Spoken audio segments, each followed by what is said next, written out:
বিবাহিত হয়েও অবিবাহিত ছেলের এক প্রেমে পড়েছি আমি। ভীষণভাবে মায়ায় পড়েছি আমি, যে মায়া থেকে কিছুতেই বের হতে পারতেছি না। দয়া করে সবাই মিলে আমাকে বুদ্ধি দিন, এই অবস্থায় কি করা উচিত আমার। বয়স 27 বছর, 19 বছরে বিয়ে, আর 8 বছরের সংসার, আর 5 বছরের একটা মেয়ে আছে আমার। উপরওয়ালার দয়ায় কোনো কিছুর কমতি নেই আমার। টাকা পয়সার দিক দিয়েও কমতি ছিল না আমার। বাবার বাড়িতেও বেশ টাকা ছিল, আর স্বামীর বাড়িতেও টাকার অভাব নেই। এখন অনেকে বলতে পারেন কেন তাহলে আমাকে অন্য পুরুষে আসক্ত হতে হলো। তাহলে শুনুন আমার কাহিনী। আমার যখন বিয়ে হয় তার আগে আমার একটা ছেলের সাথে সম্পর্ক ছিল। 3 বছরের প্রেম ছিল আমাদের। আমার পরিবার মানেনি, তাই ধরে বেঁধে আমাকে এই স্বামীর সাথে আমাকে বিয়ে দেয়। বিয়ের দিনে আমি প্রতিজ্ঞা করি আমি আমার এই স্বামীকেই ভালোবাসবো, আর কারোর দিকে কখনোই নজর দিব না, এবং আমি আমার প্রাক্তনকে ভুলে যাব। তবে সেও আমার বিয়ের 2 মাস পরে বিয়ে করেছে। তার সুখী একটা পরিবার রয়েছে,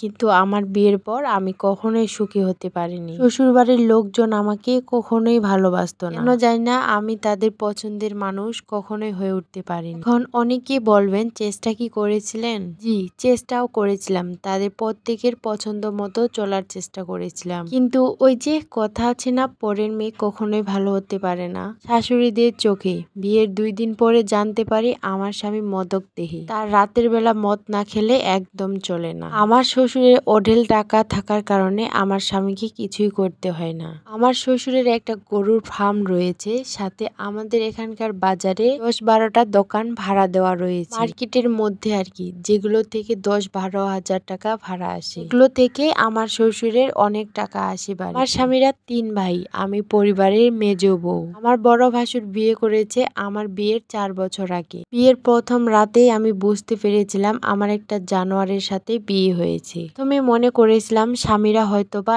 এমনই হয়, কিন্তু না, আস্তে ধীরে যখন মানুষের সাথে মিশতে শিখি, এই ব্যাপারে যখন কথাবার্তা হয়, তখন আমি বুঝতে পারলাম আমার স্বামী অসুস্থ। কোনো সুস্থ মানুষ এমন কাজ করতে পারে না। শুধু যে রাতের বেলায় আমাকে এমন অত্যাচার করতো তা না, যখন তার কথা মতো কাজ করতাম না তখন সে আমার গায়ে হাত তুলতো। আর অঢেল টাকা ছিল, কিন্তু আমার পিছনে সে 1 টাকাও খরচ করতো না। আমার হাত খরচের টাকা আমি প্রতি মাসে আমার বাবার কাছ থেকে নিতাম। ওই বাড়িতে আমাকে আমার ননদেরাও পছন্দ করতো না, আর শাশুড়ি তো আছে, শুধুমাত্র আমাকে একজনই পছন্দ করতো, সে হলো আমার বড় জা। আমার বড় জা আমাকে অনেক আদর করতো, মিথ্যে বলবো না। সবাই বলে যারা নাকি শত্রু হয়, কিন্তু না, আমার জা আমাকে তার বোনের মতোই ভালোবাসতো। আমার জা আমাকে মারের হাত থেকে অনেকবার বাঁচিয়েছে। এইসব বিষয়ে আমার বাবার বাড়িতে বলতে আমাকে ভীষণ লজ্জা লাগতো। সবই ঠিক ছিল, তার এমন অত্যাচার সহ্য করতে করতে আমার 5টা বছর কেটে গেল। এমন কোনো রাত নেই যে আমি কান্না করিনি। এর 3 বছর পর আমার কোল আলো করে একটা কন্যা সন্তান আসে। কখনো শুনেছেন মেয়েদের সিজার হওয়ার পর 2য় দিনে স্বামীর হাতে মার খেয়েছে? কিন্তু আমি খেয়েছি। কারণটা শুনবেন? সিজারে 3য় দিনে যখন আমার হাতের কেনুলা খুলতে আসে, তখন আমি অনেক জোরে চিৎকার করেছিলাম। তখন তার সেটাই মান সম্মানে লাগে। দিন আমি জানতে পারি আমার স্বামীর চরিত্রেও সমস্যা রয়েছে। দিন আর ইচ্ছে হলো না এই মানুষটার সাথে আমার সংসার করতে। আমাদের বাড়িতে একটা মেয়ে কাজ করত, আর সেই মেয়েটা হলো আমার শাশুড়ির দূর সম্পর্কের বোনের মেয়ে। আমার নখের যোগ্যও ছিল না ওই মেয়েটা। উপরওয়ালা মাফ করুক, কখনোই নিজের রূপের প্রশংসা করতে হয় না। তবে আমি কম কষ্টে এই কথাগুলো বলছি না।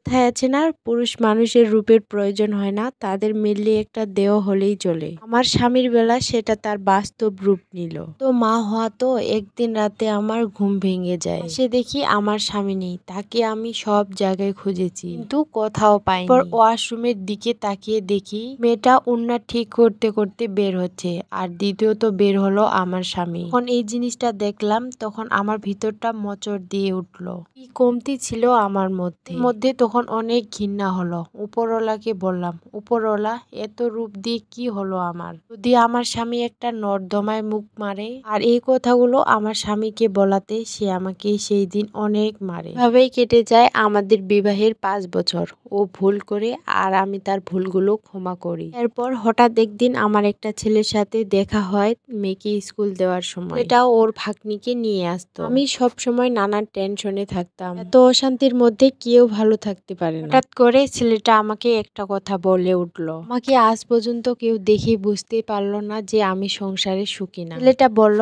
কিছু না মনে করলে একটা কথা বলতে পারি? আমার কেন জানি না মনে হচ্ছে আপনাকে দেখে আপনি সংসারে সুখী না। আপনার মধ্যে কিছু লুকানো আছে যা আপনি প্রকাশ করতে পারেন। আপনি যদি চান আমরা ভালো বন্ধু হতে পারি। এভাবে আমরা আস্তে আস্তে দুজন দুজনার প্রেমে পড়ে যাই। সে আমাকে বলে, তুমি তোমার সন্তানকে নিয়ে আমার কাছে আসলে আমি তোমাকে মেনে নিব। এভাবে তার সাথে আমার 1 বছর কেটে গেল। আমাকে ফোনে যতটা ভালোবাসে আর যা বোঝায়, আর এই 8 বছর সংসারে তার এক কোনাও আমার স্বামী আমাকে বোঝে না। আমার যা যা পছন্দ সে সব কিছু বলতে পারি, কিন্তু আমার স্বামী আমার কি খাবার পছন্দ সে সেটাই বলতে পারবে না। এই যে আমাদের 1 বছরের সম্পর্ক, এখন অনেকেই বলবেন স্বামী কি কখনো জানতে পারলো না? না, কারণ সে কখনো আমাকে বোঝারই চেষ্টা করে না। শুধুমাত্র আমার সাথে রাতের ফিলিংসে কাজ করে, ছাড়া আমার প্রতি তার ভালোবাসা বলেন, কেয়ার বলেন, কোনো কিছুই কাজ করে না। যদি কাজ করতো তাহলে কোনো না কোনো ভাবে আমি এই 1 বছরে তার সামনে ধরা পড়তাম। এখনো আমি প্রায় ওই আমাদের বাড়ি কাজের মেয়ে আকরিমার সাথে তাকে বাথরুম থেকে বের হতে দেখি, বারান্দায় খোঁচাখুচি করতে দেখি, কিন্তু এখন আমি আর কিছুই বলি না। আসলে আমার এই মুহূর্তে কি করা উচিত আপনাদের কাছে আমার প্রশ্ন। আমার কি সেই পছন্দের মানুষটার কাছে যাওয়া উচিত, না আমার স্বামীর সবকিছু মেনে নিয়ে তার সাথে সংসার করা উচিত? নমস্কার, আমি দীপা রায়। এতক্ষণ আপনারা শুনছিলেন রিমা নামের আপুর জীবনের গল্পটার সাথে আমার বাস্তব জীবনের কোনো মিল নেই।